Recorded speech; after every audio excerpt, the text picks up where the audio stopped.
The International Diabetes Federation has said Nigeria has the highest occurrence of diabetes sufferers and people with impaired fasting glucose in Africa. According to the World Health Organization, in 2014, 8.5% of adults aged 18 years and older had diabetes.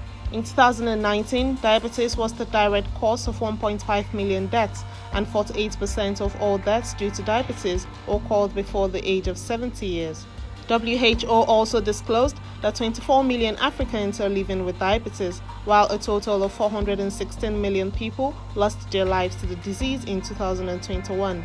According to the United Nations, every 5 seconds there is always a new diagnosis of diabetes. Every 10 seconds, someone dies of diabetes.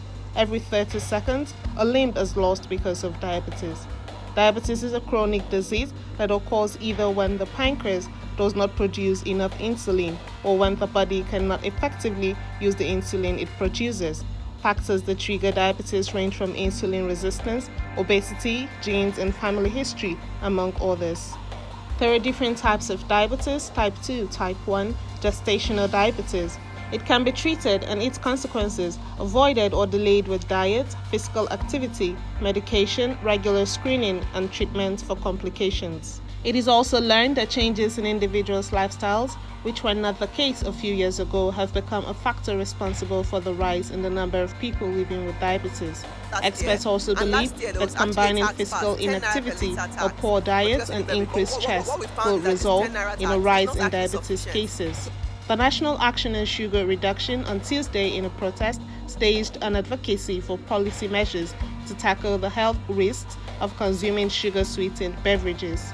To mitigate the danger, the group also proposes increasing the tax on beverages and soft drinks. Omei Bongos Ikwe, a health communication specialist, commented on how the government may reduce diabetes and sugar consumption in Nigeria.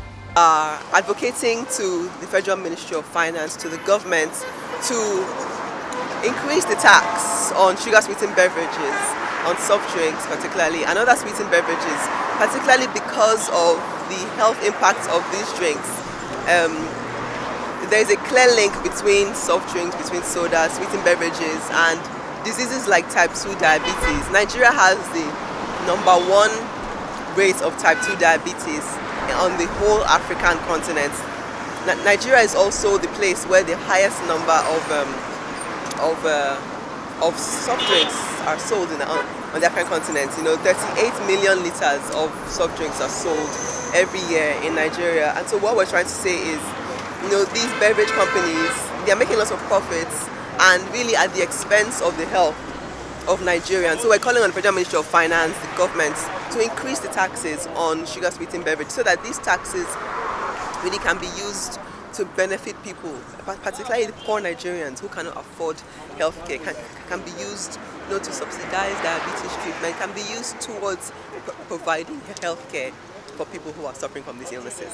Achieve with this tax is to discourage the consumption of sugar-sweetened beverages, of soft drinks.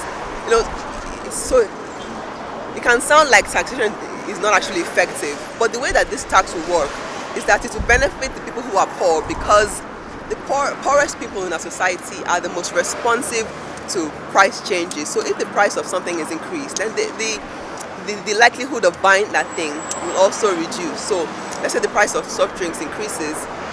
If I find that it has now become too expensive for me, what I'll do is I'll stop buying the soft drink and I'll choose a healthier alternative, something that will not cost me my health in the future.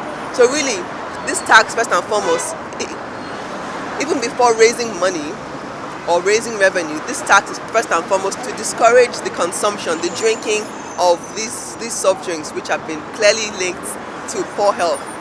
Heart disease, stroke, type 2 diabetes, and even some cancers. There was actually a tax passed, 10 naira per litre tax on sugar-sweetened beverage. But what we found is that this 10 naira tax is not actually sufficient to move the needle. It has not really had an effect on consumption. So we're advocating for higher taxes, and we're also calling the government to, when they increase the taxes, to invest these taxes in healthcare, as you can see from the signs behind you, to invest these taxes deliberately in healthcare.